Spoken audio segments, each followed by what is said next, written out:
व्यक्तिगत रूप से कह दे रहा हूं, गाली देने वाले की औकात 4 महीना के अंदर पता चल जाएगा, क्योंकि लोग जेल के सलाखों के अंदर होंगे।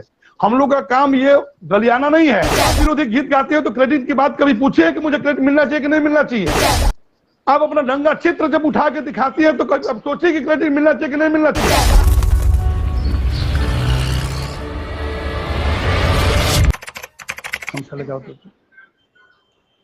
काफी मशक्कत के बाद जाके अभी जी जी जी अब एक बार फिर से आनंद कुमार जी, आपका बहुत बहुत स्वागत है हमारे डिजिटल प्लेटफॉर्म पे लाइव लॉन्ग न्यूज के। बहुत बहुत धन्यवाद लाइव लॉन्ग न्यूज को, जो हर पल आपसे बातें होते रहती है भोजपुरी के सवालों पर, भोजपुरी के अस्मिता पर। बहुत बहुत धन्यवाद आपको। वाकई बात करना जरूरी समझती हूँ मैं आपसे इसलिए नंद कुमार जी, क्योंकि कहीं ना कहीं देखा जाए तो भोजपुरी इंडस्ट्री से दिल से जुड़े हुए व्यक्ति आप हैं। क्योंकि हमें नहीं लगता है कि आज के जमाने में ऐसे व्यक्ति होंगे जो अपना काम छोड़कर समाज की साफ मतलब कहीं ना कहीं देखा जाए तो नेता लीडर तो थोड़े देर के लिए अपने फायदे के लिए जुड़े होते हैं, और मुझे नहीं लगता कि यहाँ पे आपको कोई फायदा मिल रहा है, उसके बावजूद भी आप हमेशा जुड़े रहते हैं। ये बहुत बड़ी बात है। देखिए, सबसे बड़ी चीज है ना कि जब लगेगा कि भोजपुरी मेरी अस्मिता है, भोजपुरी मेरी माँ है, भोजपुरी मेरी आदर्श है, जिसके दिमाग में आ जाएगा सब लोग जुड़ जाएंगे। जिस तरह अगर मेरी बहन मेरी बेटी, ठीक, बिल्कुल सबसे बड़ा सवाल ये उठता है कि अगर मान लीजिए मार्केट में जाता हूँ अपनी बेटी के साथ, अपनी बहन के साथ, अपनी माँ के साथ कोई छेड़ता है तो मन में उबाल पैदा हो जाता है। उसी तरह भोजपुरी के साथ कोई भी उसके अस्मिता के साथ खिलवाड़ करता है तो मन में उबाल पैदा होता है और मैं लग जाता हूं। मैं आज आपके चैनल के माध्यम से भी बता दे रहा हूं कि मैं अनवरत लगा रहूंगा। मेरा काम है अलग जगाना, मेरा काम। जी बाबा, देखा जाए तो आज से नहीं तकरीबन कई वर्षों से लगातार आपकी ये पहल रही है लोगों को समझाना, और सबसे बड़ी बात कि आप जमीनी स्तर पे जुड़कर लोगों को बताते हैं, समझाते हैं। अगर मैं कलाकारों की बात कर लूं तो कलाकारों से भी जाकर आपसे आपस में उनसे मिलकर उनको समझाना, ये बहुत ही अच्छी पहल है आपकी। देखिए, अगर पहल नहीं करेंगे तो सबसे बड़ी चीज ये है कि मैं आंख दिखा के कुछ नहीं कर सकता। जो भी कलाकार हों या जो भी राइटर हों या जो भी लोग हों, सबसे मेरी व्यक्तिगत राय भी, व्यक्तिगत बात भी होती है और व्यक्तिगत संबंध भी है। और उस व्यक्तिगत संबंध में सबको समझाना थोड़ा सा कठिन तो होता ही है, इसलिए कि सब लोग हवा के विपरीत जा रहे हैं। उस हवा के विपरीत में मैं घुस करके उन लोगों को समझाने का प्रयास करता हूं। और सबसे खुशी की बात है कि मैं जिसके पास भी जाता हूं वो आदर्श भरी बातों से बात करता है और समझने का प्रयास करता है। और मैं आपको वादा करता हूं कि आने वाला 1 साल के भीतर भोजपुरी अश्लील मुक्त होगी। चलिए बाबा, बहुत ही अच्छी बात है। ऐसा ही अपेक्षा हम लोग भी करते हैं कि ऐसा ही हो, कि आने वाले 1 साल के भीतर ऐसा हो जाए। लेकिन कुछ बात करना चाहेंगे बाबा आपसे भोजपुरी में चल रहे हैं मुद्दों को लेकर। एक और अश्लीलता पे लगातार विरोध चल रहा है, लोग आपस में विरोध कर रहे हैं और बहुत हद तक चीजें सही भी हुई है, लेकिन फिर एक और सही हो रहा है और दूसरी ओर दूसरा विवाद खड़ा हो रहा है। आप समझ रहे होंगे मैं किस विवाद की बात कर रही हूँ, उस पे मैं आपकी राय जानना चाहूंगी। बिल्कुल, देखिए, कहीं ना कहीं थोड़ा सा ईगो की बात हो जाती है। और सबसे बड़ा चीज है कि मैं एक सवाल भी किया था उस विषय पर कि अगर कोई कलाकार अपनी मर्यादा को भूलकर अमर्यादित टिप्पणी करता है, वो मेल सिंगर हो या फीमेल सिंगर हो, तो कहीं ना कहीं वो अपने रास्ते को भटकता है। और रास्ता जब भी भटकेगा तो कहीं ना कहीं कांटे चुभेंगे ही।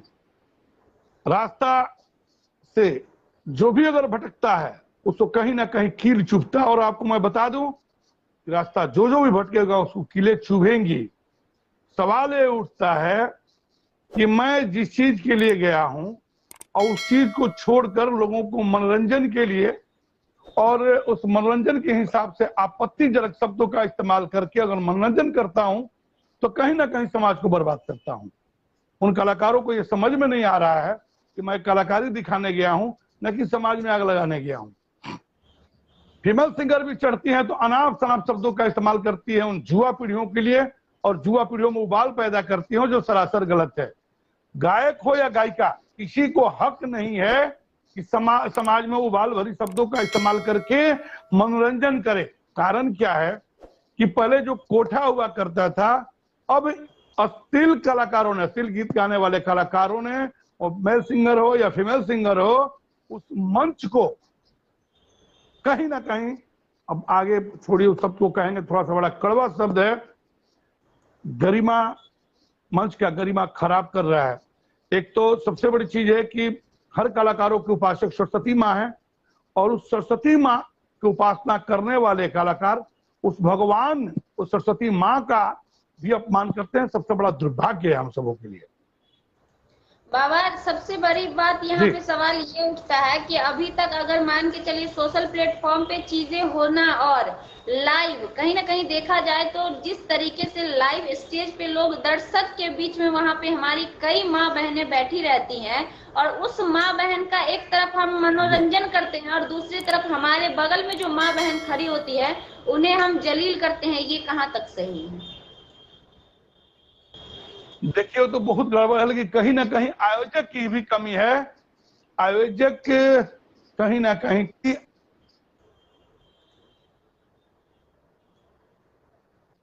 अपनी गरिमा भूल जाता है। तो मैं जिसको बुलाया हूं वो क्या मुझे दे रहा है? मैं किसी हलवाई को व्यंजन बनाने के लिए बुलाया हूं और वो कहीं नमक ज्यादा डाल रहा है या तेल ज्यादा डाल रहा है, तो कहीं ना कहीं वो शरीर को नुकसान पहुंचाता है। उसी तरह जहां समाज विनाशक बातें आएंगी वहां आयोजक को खड़ा होना चाहिए, लेकिन मैं कहीं नहीं देख रहा हूं तो आयोजक वहां खड़ा हो रहा हो।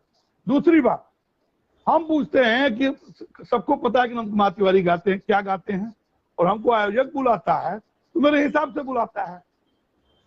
आयोजक को अगर गोबर पसंद है तो घी क्यों पसंद करेगा, सवाल यहाँ उठता है। और जब जहां सबसे बड़ी चीज है कि श्रोता समाज क्या कर रहा है, ही एकदम छोड़िए, मैंने हक करके टाल देता है और हुकारी मारता है गंदे शब्दों पर। कहां जा रहा है समाज? दुर्भाग्य है इस समाज का जो अभी तक इस तरह के शब्दों को बर्दाश्त करता है। ये तो बर्दाश्त के बाहर है भाई। उठ करके कोई माँ बहनों का गाली दे या आपत्तिजनक शब्दों का इस्तेमाल करे और आयोजक और श्रोता दोनों सुनते रहे। कहां जा रहा है समाज? वहां बेटी भी बैठी रहती है, माँ भी बैठी रहती है, बहनें भी बैठी रहती हैं, भौजाई भी बैठी रहती हैं, और कोई वहां मंच पर जाकर इसको बंद कराने का काम नहीं करता है, बल्कि किनारे से बैठकर हंसते रहता है। बहुत ही शर्म की बात है। बाबा, पिछली बार हमारी बात हुई थी आपसे, आपने कहा था जब मैटर निशा उपाध्याय को लेकर गोलू राजा और निशा उपाध्याय के बीच छिड़ी थी तो बहुत सारी कार्रवाई भी हुई थी, आपने जानकारी दी थी, उनके ऊपर एफआईआर भी हुआ था, उन्होंने माफी भी मांगी थी, और आपने एक बात कहा था कि शायद अब संभल जाएगा, स्टेज प्रोग्राम्स में ऐसी चीजें नहीं देखने को मिलेगी। लेकिन जिस प्रकार अभी विवाद छिड़ा है, हमें लगता है ये चीज दोहरा रहा है। क्यों हो रहा आखिर ये? देखिए बाबा, वेश में बहना बहुत ही खराब है। हम बता तो दिए कि ये लत ही खराब है। स्टेज पर चढ़ करके और इस तरह का करना अपने आप को गड्ढे में ढकेलने के बराबर है। मेरी बात इस मुद्दे पर गोलू से हुई थी, गोलू राजा से मेरे व्यक्तिगत संबंध इस पर हुई थी, और उस पर मैंने जो भी कहना था उनको समझाया। उन्होंने इस बार आश्वासन दिया है कि मैं ड्यूट भी नहीं करूंगा और इस तरह का काम भी नहीं करूंगा स्टेज से। देखिए आगे वाला, देखिए सबसे आगे क्या होता है। और सबसे बड़ी बात है कि देखिए मैं किसी को डांट सकता नहीं, मैं समझा सकता हूँ, समझाने का काम करता हूँ और समझाऊंगा ही। डांटने और गलियाने का मेरा काम तो है नहीं। अब कलाकार कहता कुछ और करता कुछ है तो उसके ऊपर डिपेंड करता है, लेकिन मैं आपको बता दे रहा हूं कि आगे धीरे धीरे सुलग रही है। अगर आगे नहीं सुलगती तो मार्केट में कहां से आती? अब तो मार्केट में हमाम में नंगा हो रहे हैं ये कलाकार। जो भी कलाकार गलत कर रहे हैं स्टेज से, पहले कोई नहीं जानता था, स्टेज पर हो जाता था कार्यक्रम बंद हो जाता था, आयोजक अपना सामान समेटा घर चला गया, वो जानता नहीं था। अब तो ये हमाम में ये लोग खुलेआम नंगे हो रहे हैं, कौन क्या कर रहा है।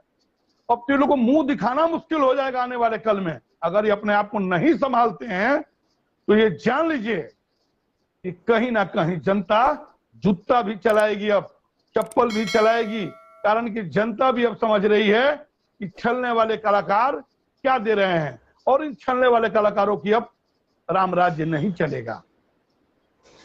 बाबा एक बात और, आपने पिछली बार हमसे कहा था कि बहुत जल्द और भी ऐसे कलाकार हैं जो बहुत जल्द जेल की सलाखों के पीछे होंगे। इतनी बड़ी बात कही थी आपने, उसके बाद भी कलाकार लगातार कहीं ना कहीं इस चीज को, कुछ लोग हैं जो कम कर रहे हैं तो कुछ लोग ऐसे भी हैं जो उसको बढ़ावा दे रहे हैं। क्या कहना चाहेंगे ऐसे लोगों को? आपके चैनल के माध्यम से फिर एक बार कह रहा हूं कि जितने हम अपने चैनल पर भी डाले थे कि जितने गाली गलौज वाले लोग हैं भाई, मैं हाथ जोड़ के निवेदन करता हूं, आप लोग अपनी गाली गलौज उतार लें, और बहुत जल्द इसका हश्र आप सबको सामने मिलेगा, बंद हो जाएगा। किसी के औकात नहीं पड़ेगी। आपको बता दे रहे हैं, मैं व्यक्तिगत रूप से कह दे रहा हूं, गाली देने वाले की औकात 4 महीना के अंदर पता चल जाएगा, क्योंकि लोग जेल के सलाखों के अंदर होंगे। हम लोग का काम ये गलियाना नहीं है, कानूनन सीधे कानून के दायरे में लाएंगे, और जो भी गाली देने वाले हैं सोशल प्लेटफॉर्म पर वो जेल के अंदर होंगे। इसलिए जो लोग भी हैं अपना गाली उतार लें, आप चला दीजिएगा चैनल, मैं क्या कह रहा हूं, और 15 दिन के भीतर आपको बदलाव दिखेगा। 4 महीने तो मैं दूर का, 15 दिन के भीतर बदलाव दिखेगा आपको कि क्या हो रहा है। गाली देने वाले जेल के अंदर रहेंगे। मैं आज भी कह रहा हूं आपसे, आप गिन के 15 दिन 20 दिन महीना दिन देख लीजिए, व्यर्थ नहीं जाएगा। और अगर नहीं भी है, कुछ छूटे हुए हैं, बचे हुए हैं, उन पर आपराधिक यूट्यूब क्या बोलते हैं, उन पर FIR होगा, बाकी नहीं जाएगा। कारण क्या है कि हम मनुष्य में जन्म लिए हैं, किसी को आहत करने के लिए नहीं, किसी को गाली देने के लिए नहीं, कहीं समाज में आग लगाने के लिए नहीं, समाज में सद्भावना फैलाने के लिए मिला है। मनुष्य का जन्म बहुत भाग्य से मिलता है, और आज नहीं तो कल चले जाना है। कफन में जेब नहीं होता, जो भी कमाई होती है साथ नहीं जाता। आप बिल्डिंग में रह लें, चाहे खा लें, चाहे 5 स्टार 7 स्टार होटल में रह लें, ले जाते हैं नहीं। तो मैं वैसे लोगों से कहता हूं कि वैसे कमाई ना करें जो आप ही के लिए जंजीर बने, आपके लिए कफन बने। कारण क्या है कि आपकी कमाई आपके ऊपर डिपेंड करता है कि आपके जाने के बाद आपका नाम देगा या आपको बदनाम करेगा। सोचिए, एक पैसा आता है जो आदमी कहता है वाह कितना परिश्रम से कमाया है, एक कहता है अरे यही है जनता को छल करके कमाया है, ये तो बहुत बड़ा बेशर्म है। सोचिए दोनों में कितना फर्क है। कमाई तो दोनों ने कमाया, एक जाते जाते नाम कर गया, एक जाते जाते बर्बाद कर गया, उसके अपने परिवार को बर्बाद कर दिया। सोचिए, गंदे गाने वाले कलाकार अपने आस पास, अपने आस पड़ोस के लोगों के नजर में जब भी रहेगा वो गंदा रहेगा, पैसा तो कमा लेगा, आलीशान बिल्डिंग तो उठा लेगा, लेकिन उसको निकलने के बाद उसके आस पड़ोस के लोग, उनकी बेटी, उनकी बहन, उनकी पत्नी उनको हे दृष्टि से देखेगी। और गालीबाज लोगों से फिर एक बार करते हैं, आप मेरे भाई हैं, आप अपनी गाली उतार लें, या यूट्यूब पर आ करके आप सोशल प्लेटफॉर्म पर बोल दें कि भाई मैंने, मुझसे गलती हुई है, मैंने गाली गलौज किया है, आप लोग मेरा गाली गलौज उतार दें। नहीं तो आपका अगर यूट्यूब पर चाहे फेसबुक पर कहीं भी अगर आपका गाली दिखता है तो आप कानून के कटघरे में होंगे। देर है अंधेर नहीं है। और आपको बता देता हूं कि तुरंत गिरफ्तारी होगी, बहुत जल्द गिरफ्तारी होगी, और जेल के सलाखों में रहना पड़ेगा। कौन लोग?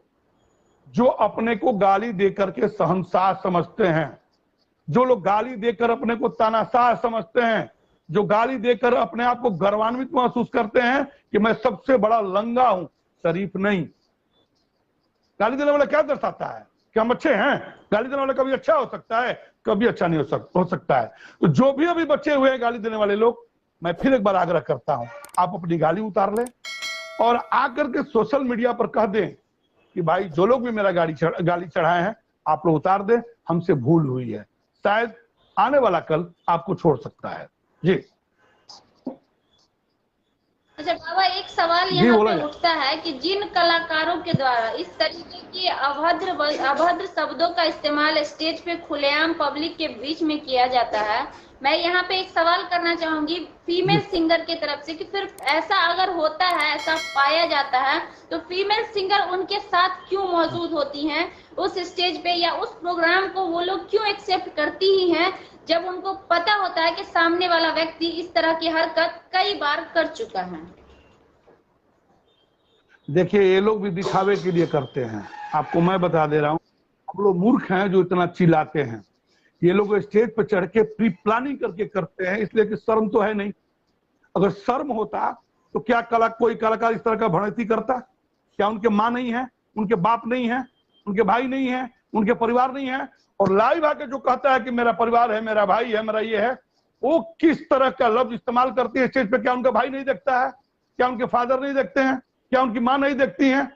अगर देखती हैं, उनके मन में लाज है, उनके आंखों में अगर शर्म है, तो फिर उन शब्दों का इस्तेमाल कैसे करती हैं? जैसे मान लेता हूं कि कोई स्टेज पर चढ़ के कलाकार कहती है हाँ मैं ये खुले डंके के चोट पे करती हूँ, क्या उनके बाप ये नहीं सुनते? क्या उनके भाई नहीं सुनते? क्या शर्म होता तो इस तरह का शब्दों का इस्तेमाल करती? अगर चलिए ये भी हटा देते हैं, अगर लगता है कि नंद कुमार तिवारी के साथ रहने से मेरी गरिमा खराब होती है, फिर आप जाते क्यों हैं? आप क्यों नहीं स्टेज पे चढ़ के कहते हैं? कोई आयोजक कहता है कि चलिए उनके साथ गाइए, तो आप कहिए कि नहीं मैं नहीं जाऊंगी, मेरा इज्जत है। तो यहां तो तमाशा है कि 100 जूता खाए तमाशा घुस के देखेंगे। यहां सवाल ये है, यहां सवाल ये नहीं है कि हम नहीं गाएंगे, ये सवाल है कि 100 यूट्यूब पर आ गया और फिर कल वही बात हम उसी स्टेज पर चढ़ के नंगा नाच करेंगे। अभी तक कलाकारों को देख लीजिए, जो भी कलाकार स्टेज पर चढ़ते हैं, कौन गाना को पूरा करता है? बहुत कम लोग हैं जो चढ़ के गाने को पूरा करते हैं। एक गाना एक लाइन गाए भड़ेती शुरू, 2 लाइन गाए भड़ेती शुरू, क्या है मैं पूछ रहा हूं, ये है क्या?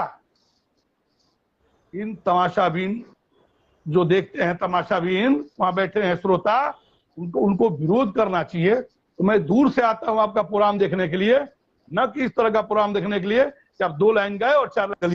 ये नहीं होना चाहिए। दुर्भाग्य, क्या बोले हम, दुर्भाग्य भोजपुरी समाज का जो बर्दाश्त करता है। मैं तो ना बर्दाश्त करता हूं और ना मैं बर्दाश्त करूंगा। आपको मैं पूछ रहा हूं कि मैं आपको गाली दे रहा हूं, आप कभी कीजिएगा? बिल्कुल नहीं, सवाल ही नहीं उठता। कीजिएगा, आप मेरा फोन उठाइएगा। सवाल ही नहीं उठता बाबा इस बात। बिल्कुल आप तभी तक फोन उठाती हैं जब लगता है कि नंद तिवारी जी से मुझे कहीं अपमानित नहीं होना पड़ेगा।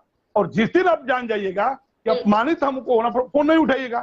लेकिन अगर अपमानित होने के बाद भी फोन उठाती हैं तो कहीं ना कहीं आप भी बेशर्म की दायरे में आएंगी। वही हाल उन कलाकारों का है, ये उपमा है। तो मुझे पता है कि मैं कहीं ना कहीं जाऊंगी तो मेरा ये होगा, मैं जाती क्यों हूं? अगर मैं जाती हूं तो मैं जाऊंगी, शांत से कला दिखाऊंगी, अपने घर आऊंगी। जी बाबा एक और चीज हम आपसे कहना चाहेंगे, हाल ही में भोजपुरी के एक नहीं कई गाने ट्रेंडिंग लिस्ट में थे। मतलब पूरे देखा जाए तो पूरे वर्ल्ड के ट्रेंडिंग लिस्ट में कई गाने इस बार हमारी भोजपुरी इंडस्ट्री के आए हैं। 4-5 ऐसे गाने हैं जो लगातार ट्रेंड कर रहे हैं और गाने भी मैंने सुने, गाने भी वाकई अच्छे। एक और थोड़ा सा हमारा भोजपुरी इंडस्ट्री अच्छा होता है, अच्छा रिप्रेजेंट करता है कि वहीं दूसरी ओर कोई ना कोई विवाद खड़ा हो जाता है। आखिर यह कब तक चलेगा? क्या अच्छा अगर रिप्रेजेंट होते रहता तो ये चीजें भोजपुरी इंडस्ट्री के लोगों को नहीं भाती हैं? देखिए वही मैं कहना चाहता हूं कि जो भी अच्छे कलाकार होंगे वो गाली क्यों सुनेंगे, और जो कलाकार नहीं उनको गाली से क्या अंतर पड़ता है? यहां फेसबुक और यूट्यूब उठा के देख लीजिए, जहां कलाकार की मां बहन होती है उसमें हंस के कहता है कि ये तो मेरा रोजमर्रा की दिनचर्या है मेरा। एक चीज बता दीजिए, कल मैं गोलू जी से एक सवाल किया था। गोलू जी ने कहा कि दर्शक कहता है। मैंने वही सवाल किया कि क्या फलाना कलाकार बोलेगा तो सुना देंगे? नहीं सुनाएंगे। उसी तरह इन कलाकारों का मनसा ये होता है कि मेरा व्यूज देखे जनता, गाली दे, उससे क्या अंतर पड़ता है? जनता व्यूज देखे ना। हमको याद है अनूप जोलोटा पूछा था, आप मांस खाते हैं? उन्होंने जी बाबा इन कलाकारों को किसने हक दिया हमारी भोजपुरी इंडस्ट्री को बदनाम करने का? कहीं ना कहीं देखा जाए तो सोशल मीडिया के माध्यम से पूरा वर्ल्ड, इंडिया ही नहीं पूरा वर्ल्ड हमारी चीजों को देख रहा है। और उन लोगों की वजह से अगर हमारी भोजपुरी इंडस्ट्री बदनाम हो रही है, हमारा बिहार यूपी बदनाम हो रहा है, तो इसका हक किसने दिया? ऐसे एक से बताइए, कल आप कहती हैं, सोचिएगा, शहर में सब्जी भी बिकता है, शहर में दूध भी बिकता है, शहर में पनीर भी बिकता है और शहर में मांस भी बिकता है। बात समझिएगा, एक चीक को काटने में, बकरा को काटने में कितना समय लगता है? नहीं लगता। एक शरीफ जाएगा, वहां देख के उसका मन भिनक जाता है। उसी तरह एक चीक रूपी गायकों को क्या मतलब कि मर्यादा क्या होता है? इनको मर्यादा से कोई मतलब नहीं है। इनका मर्यादा रहे या जाए, इनके परिवार का इज्जत रहे या जाए, उससे कोई मतलब नहीं। मेरा गाना का व्यूज जाए, मेरा गाना ट्रेंडिंग में रहे, मुझे पैसा मिले, बस इतना ही है। इनको न लाज से मतलब है, न शर्म से मतलब है, न समाज से मतलब है। नहीं तो एक चीज बता दीजिए, समाज को भगवान कहने वाले लोग इस समाज को कैसे लतियाते? यही कहते हैं कि समाज गाता है तो मैं सुनता है, तो मैं क्या करूं, मैं गाता हूं। तो मैं वही पूछता हूं कि क्या भोजपुरी समाज या भोजपुरी जुआ जो जो कहेगा ये कलाकार कब तक करते रहेंगे? तो भोजपुरी श्रोता और जुआ वर्ग तो कुछ भी मांग सकता है, ये क्या करेंगे लोग? एक चीज और आपको बताते हैं, किसी ने कहा कि आप ऑटो को क्यों समझाते हैं? मैं ऑटो वालों को इससे समझाता हूं कि हर घर का बेटा मेरा बेटा है। अगर वो कहीं उत्तेजनात्मक गीत सुनता है तो कहीं ना कहीं उसका दिमाग रेप और बलात्कार की तरफ जाएगा। मैं उसको समझाने का प्रयास करता हूं और उसका वीडियो इसलिए डालता हूं कि कोई भी जुआ, ऑटो चालक हो या ट्रैक्टर चालक हो या ट्रक चालक हो, देखेगा तो डरेगा कि नहीं मैं भी करूंगा तो कहीं पकड़ाऊंगा, अच्छी बात नहीं है। मैं आपको बता दूं कि पटना बक्सर के 99% ऑटो में से टेप खुल चुका है। मैंने जाके पूछा, बोला कि देखिए बाबा, रास्ता हम लोग भटक गए थे, बात सही है। अब ना हम लोग टेप रखते हैं ना गीत सुनते हैं। एक आध दो टेम्पो में है तो उसमें हिंदी बजता है। सोचिए कि दानापुर के ऑटो स्टैंड में टेम्पो वाला कहा कि ऐसे बेशर्मों का नाम न लें, हम भी सुनते थे और घर पे जाके परेशान हो जाते थे। मेरी पत्नी से रोज झगड़ा होता था ऐसे गीत सुनने के लिए।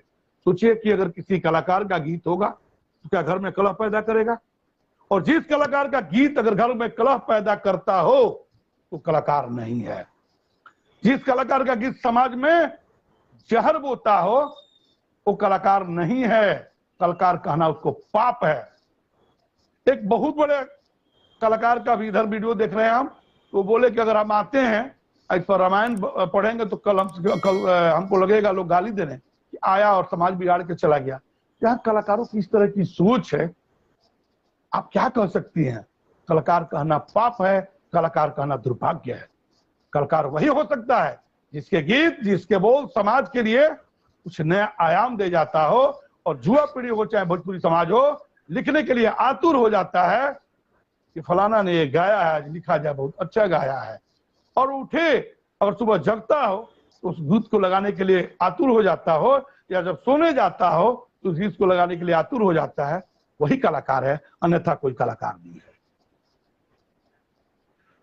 बाबा एक और सवाल रहेगा हमारा, शायद आपने नहीं देखा भी होगा या फिर नहीं देखा होगा। शिल्पी राज का एक पोस्ट आया था हाल में ही, जिस पोस्ट में उन्होंने लिखा था कि हमारे भोजपुरी इंडस्ट्री में फीमेल कलाकारों की कदर नहीं की जाती है, वहीं एक और मेल कलाकारों को लाख, 2 लाख, 3 लाख, 5 लाख, 6 लाख रुपए मिलते हैं, तो फीमेल कलाकारों को महज 3000 से 5000 मिलते हैं। भले गाना हिट हो जाए, उन्हें क्रेडिट तक नहीं दिया जाता है। क्या इस बात पे आपकी क्या राय होगी? ठीक हो, मेरी राय यह है कि ये कलाकार नहीं है। अगर कलाकार होती तो इतने छोटी उम्र में जिन जिन शब्दों का इस्तेमाल करती है उनको अपने माँ बाप से शर्म जरूर होता, अपने भाइयों से शर्म जरूर होता, अपने समाज से शर्म जरूर होता। अगर शर्म होता तो ऐसे शब्दों का इस्तेमाल नहीं करती। क्रेडिट क्यों मिलेगा? मैं पूछता हूं, आपके आप ही के खुशबू उत्तम का जो बयान मैंने लिया था, उन्होंने कहा था कि कंप्रोमाइज करना पड़ता है। तो मैं पूछता हूं कि व्यूज के लिए आप कहीं चले जाइएगा, उन कलाकारों के यहां चले जाइएगा जो बेशर्म हो, और आप क्रेडिट की बात कर रहे हैं। आपको क्रेडिट क्यों मिलेगा, मैं पूछ रहा हूं। आप जब समाज विरोधी गीत गाते हैं तो क्रेडिट की बात कभी पूछिए कि मुझे क्रेडिट मिलना चाहिए कि नहीं मिलना चाहिए? आप अपना नंगा चित्र जब उठा के दिखाती है तो अब सोचिए कि क्रेडिट मिलना चाहिए कि नहीं मिलना चाहिए? क्या माँ बाप से शर्म होता तो ऐसी होती क्रेडिट क्यों मिलेगा, मैं पूछता हूं। ये बात माननीय शारदा सिन्हा जी के साथ क्यों नहीं होता है, माननीय अवस्थी जी के साथ क्यों नहीं होता है, या अन्य कलाकारों के साथ क्यों नहीं होता है, या माननीय दिनेश जी के साथ क्यों नहीं होता है, दिनेश निरहुआ जी के साथ क्यों नहीं होता है, मैं पूछ रहा हूं, अभी बता दीजिए। या जितने अच्छे कलाकार हैं अब तक विवाद के घेरे में क्यों नहीं आए। ओम साई रेसिडेंसी लेकर आया है आपके लिए सुनहरा मौका। जी हां, दिल्ली एनसीआर में आसान किस्तों में पाएं सबसे सस्ते दामों में रजिस्ट्री वाले प्लॉट, फ्लैट और दुकानें। अधिक जानकारी के लिए दिए गए नंबर पर संपर्क करें।